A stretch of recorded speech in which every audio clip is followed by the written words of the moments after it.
नमस्कार, जनता टीवी देख रहे हैं आप और मैं हूं आपके साथ जागृति खंतवाल। रुक करेंगे हिमाचल की खबरों का।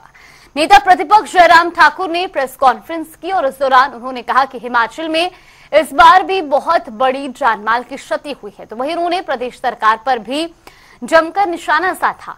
उन्होंने कहा कि सरकार ने पिछले वर्ष जो आपदा के दौरान राहत पैकेज जारी किया था, वो राहत पैकेज भी अभी तक धरातल पर नहीं उतर पाया है।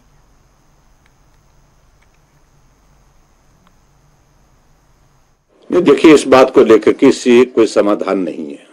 मैं बार बार इस बात को कह रहा हूं, फिर वो उसी बात को कहना शुरू कर रहे हैं, उसी गीत को गाना शुरू कर रहे हैं कांग्रेस के कुछ नेता। अगर मैं उन सारी बातों का जिक्र करूं तो आप हैरान होंगे। पैकेज की घोषणा की, स्टेट का पिछली बार का पैसा कितना उसमें गया है, कितना कंट्रीब्यूशन उसमें प्रदेश सरकार का है।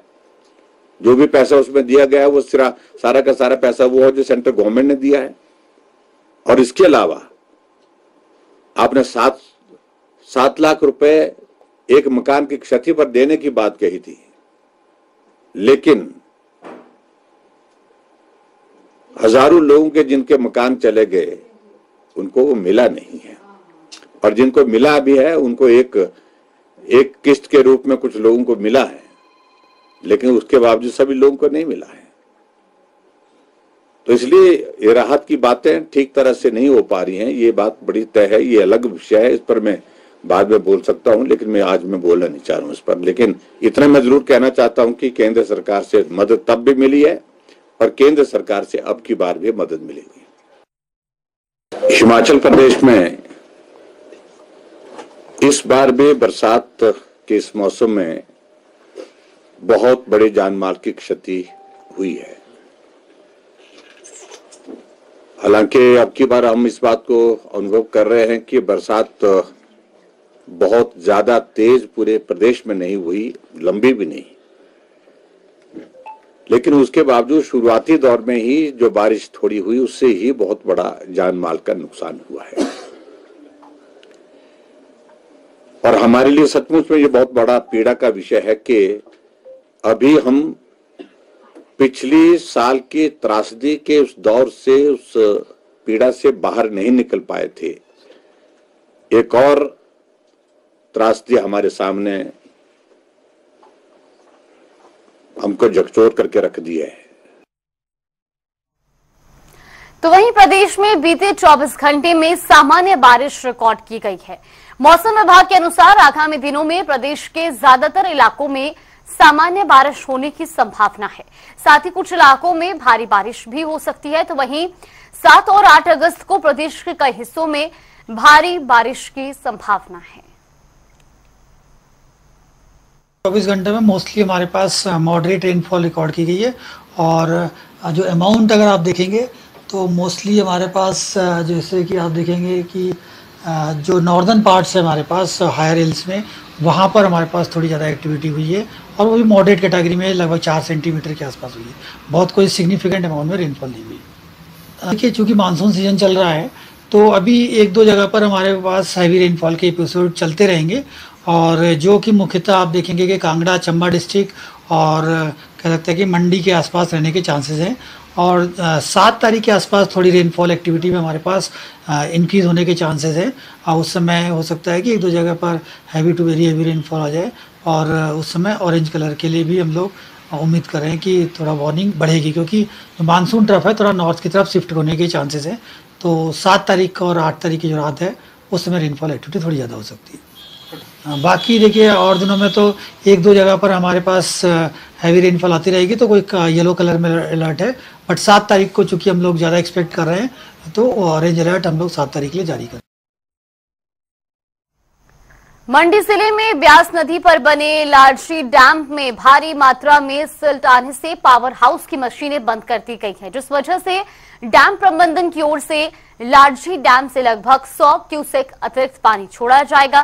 तो वहीं पानी छोड़ने से ब्यास नदी के निचले इलाकों में जलस्तर में भी बढ़ोतरी हो सकती है। खबर मिली है सुबह कि लाडजी डैम से जो है काफ़ी ज़्यादा मात्रा में पानी छोड़ा जाएगा, क्योंकि सिल्ट काफ़ी जमा हो गए हैं। लगभग 100 क्यूमेक्स के बराबर जो है पानी छोड़ा जाएगा। और जब पानी वो फिर BBMB यहाँ पंडोह डैम में आएगा तो वहाँ से फिर फर्दर जो है मंडी में छोड़ने की उम्मीद है। तो लोअर जो डाउन स्ट्रीम एरिया में लोग हैं उनसे रिक्वेस्ट है कि वो नदी किनारे ना जाए, जलस्तर बढ़ सकता है, अपनी सेफ्टी एंड सिक्योरिटी का ध्यान। तो वहीं कुल्लू जिले की घाटी में डैम फटने से जहां सड़क क्षतिग्रस्त हो गई थी, तो वहीं यहां पर 25 से ज्यादा सैलानी भी फंसे हुए थे। ऐसे में अब सैलानियों को रसौल की पहाड़ियों से होते हुए रेस्क्यू किया जा रहा है और ये तस्वीरें भी आपको दिखा रहे हैं टीवी स्क्रीन पर।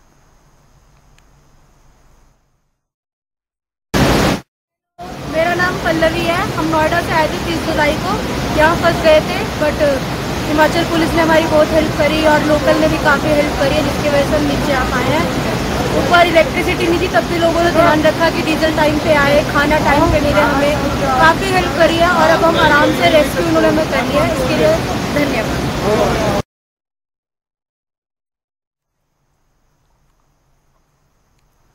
और चलिए रुक कर लेते हैं बड़ी खबर की ओर। बड़ी खबर, बड़ी जानकारी आपको बता दें इस वक्त की।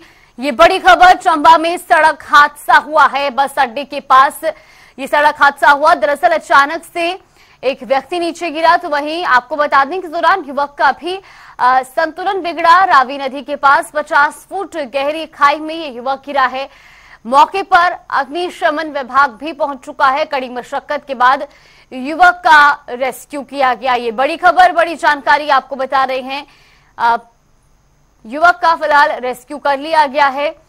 चंबा में ये सड़क हादसा हुआ है। बड़ी जानकारी सामने आ रही है। चंबा की ये पूरी खबर आपको बता रही, जहां बस अड्डे के पास हादसा हुआ। दरअसल अचानक संतुलन बिगड़ने के चलते एक युवक नीचे गिरा और इस दौरान की तस्वीरें भी आपको दिखा रहे हैं टीवी स्क्रीन पर। रावी नदी के पास 50 फुट खाई में ये युवक गिरा। हालांकि मौके पर अग्निशमन विभाग की टीम पहुंची और कड़ी मशक्कत के बाद युवक का रेस्क्यू कर लिया गया। चंबा की ये तस्वीरें भी टीवी स्क्रीन पर। तो चंबा बस अड्डे के पास ये हादसा हुआ है, जहां पर अचानक संतुलन बिगड़ने के कारण एक युवक 50 फुट गहरी खाई में गिर गया। रावी नदी के पास का ये पूरा मामला है। ये तस्वीरें भी आप देख सकते हैं, एक तरफ नदी का बहाव और दूसरी तरफ सड़क से नीचे की ओर आती हुई ढलान, जहां युवक का संतुलन बिगड़ने से वो गिरा। हालांकि कड़ी मशक्कत के बाद अग्निशमन विभाग के कर्मियों ने युवक का रेस्क्यू किया है। तो वहीं चंबा में अंतर्राष्ट्रीय मिंटर मेले का समापन हो गया। इस मेले में समापन समारोह में मुख्यमंत्री सुखविंदर सिंह सुक्खू ने वर्चुअल माध्यम से शिरकत की और साथ ही इस मौके पर सीएम सुक्खू ने 120.44 करोड़ की लागत से बने विकासात्मक परियोजनाओं का शिलान्यास किया।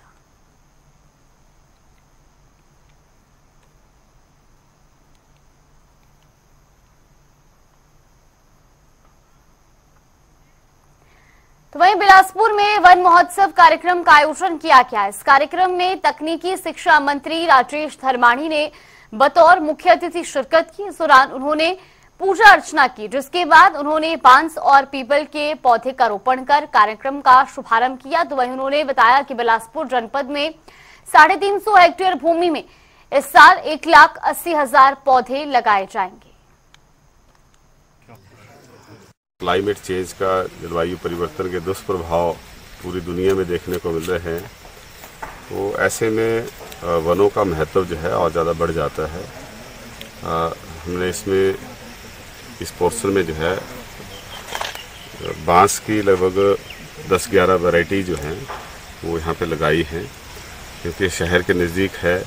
इसमें बांस जो है एक तो सॉइल कंजर्वेशन का भी काम करता है, उसमें सहायता करता है। पिछले साल इसमें काफ़ी स्लाइड जो है इस एरिया में, इस पोर्शन में आए थे, तो उनको भी रोकने में इसकी मदद मिलेगी। और क्योंकि शहर के नज़दीक है तो हम इसको एक ब्यूटिफिकेशन के हिसाब से भी देखेंगे, ताकि लोगों के सवेरे शाम जो है वो सैर करने के लिए भी ये काम आ सके। और मैं सबसे अपील करूँगा कि ज़्यादा से ज़्यादा जो है पौधे रोपित करें। पौधे रोपण के साथ उनका संरक्षण जरूरी है। तो वहीं ज्वाली विधानसभा क्षेत्र के अंतर्गत गांव बकाण के शहीद जवान शुभम धीमान का आज पूरे सैन्य सम्मान के साथ अंतिम संस्कार कर दिया गया। शुभम धीमान 2018 में 14 डोगरा बटालियन में भर्ती हुए थे। वो मौजूदा समय में लेह में कार्यरत थे, लेकिन शुक्रवार को ड्यूटी के दौरान जब वो आर्मी की गाड़ी से जा रहे थे तभी उनकी गाड़ी अचानक गहरी खाई में गिर गई। तो वहीं इस दुर्घटना में जवान शुभम धीमान शहीद हो गए। मैं नायब सूबेदार राहुल। क्या हुआ वारदात? कुछ नहीं, भाई शुभम और भाई भूपेंद्र अपनी रूटीन ड्यूटी कर रहे थे।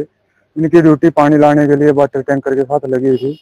तो रूटीन ड्यूटी में 4:30 बजे तकरीबन पानी भर कर आ रहे थे और रास्ते में जैसे हाईवे पर जा रहे थे तो ये अपनी साइड सही डायरेक्शन में जा रहे थे, लेकिन दूसरे अपोजिट लेन में एक छोटी जिप्सी क्या पिकअप मानो वो ओवरटेक करने के चक्कर इसके सामने आ गई और इन्होंने जो ब्रेक लगाई उसमें वो वाटर टैंकर के पानी के वजन की वजह से 2-3 पलटे खा गया, जिसके बीच में हमारा शुभम शहीद हो गए। करेंगे खबरों की ओर। बिलासपुर के डंगर स्कूल में अंडर 14 बाल खेलकूद प्रतियोगिता का आगाज हुआ। इस प्रतियोगिता का तकनीकी शिक्षा मंत्री राजेश धर्माणी ने शुभारंभ किया। तो वहीं इस खेलकूद प्रतियोगिता में 23 स्कूलों के 310 विद्यार्थी हिस्सा ले रहे हैं।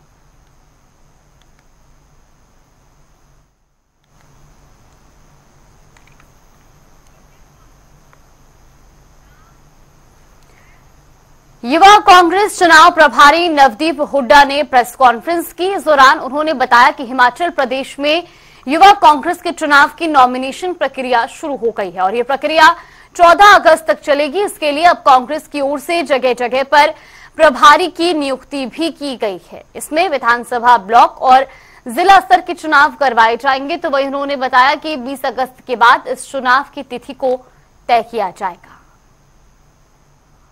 हमारे स्टार्ट हो गए हैं। पुरानी कार्यकारिणी थी जो अब समाप्त हो चुकी है। नई कार्यकारिणी का गठन अभी होगा और नॉमिनेशन आज 5 अगस्त सुबह 9 बजे स्टार्ट हो गए हैं। ये 14 तारीख शाम को 5 बजे तक चलेंगे और उसके बाद 20 तारीख तक हम फाइनल नॉमिनाइज कर देंगे और उसके बाद डेट जल्दी आ जाएगी। इस महीने के लास्ट तक हमारी मेंबरशिप की प्रक्रिया शुरू हो जाएगी और जो भी मेंबर वोट डालना चाहेगा इसमें ऐप के जरिए विद IYC ऐप के जरिए वोटिंग होगी और वो वोट ओनली वोट कार्ड से ही डलेगी। सर क्राइटेरिया है इसका 18 से 35 साल तक है। इसमें हमारी कट ऑफ है 5 अगस्त 1989 से लेके 4 अगस्त 2006 तक। सर ये ब्लॉक अध्यक्ष से लेके विधानसभा अध्यक्ष, जिला अध्यक्ष, जिला महासचिव, जिला कमेटी, प्रदेश अध्यक्ष, प्रदेश कमेटी जो कि महासचिव होती है, ये 6 नॉमिनेशन रहेंगे। ये हमारी कमेटी तैयार होगी। तो वहीं जोगिंदर नगर उपमंडल के अंतर्गत गांव भरेड़ा के बच्चे जान जोखिम में डालकर शिक्षा प्राप्त करने को मजबूर हैं। गांव और स्कूल के मध्य खड्ड होने से बरसात के दिनों में खड्ड का जलस्तर बढ़ जाता है और इस खड्ड पर कोई पुल न होने से बच्चों को पानी में उतरकर स्कूल जाने के लिए मजबूर होना पड़ रहा है। ये तस्वीरें भी आपको दिखा रहे हैं किस तरह से बच्चे जान जोखिम में डालकर स्कूल जा रहे हैं और उस दौरान की तस्वीरें भी टीवी स्क्रीन पर।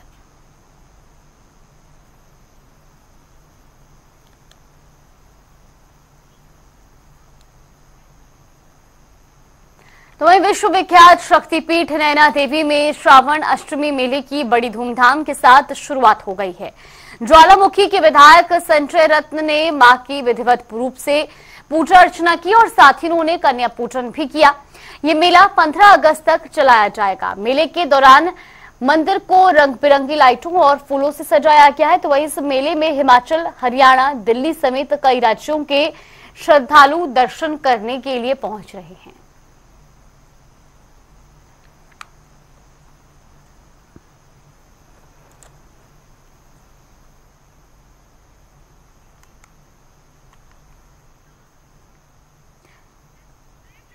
हिमाचल प्रदेश में हिमकेयर योजना पर सियासत गर्मा गई है।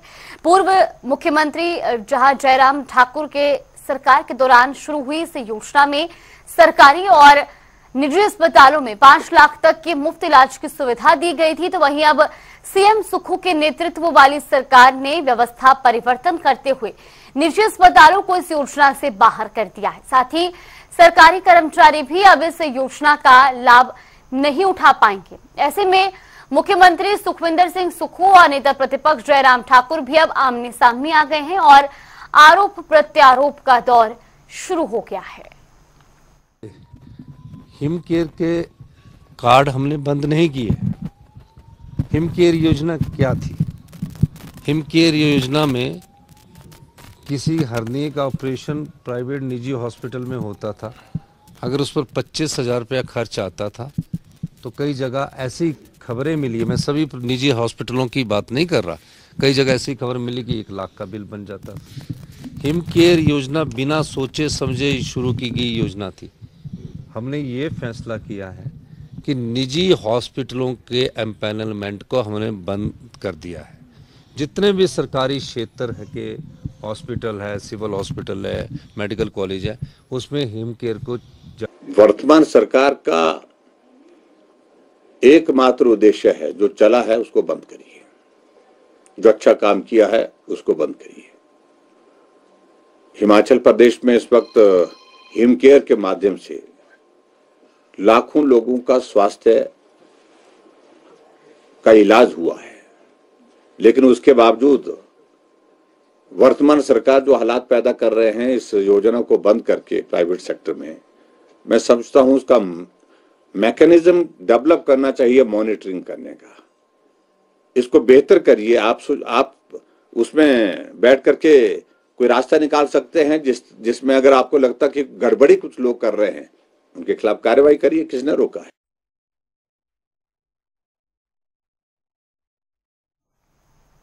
और वक्त तो चला एक छोटे से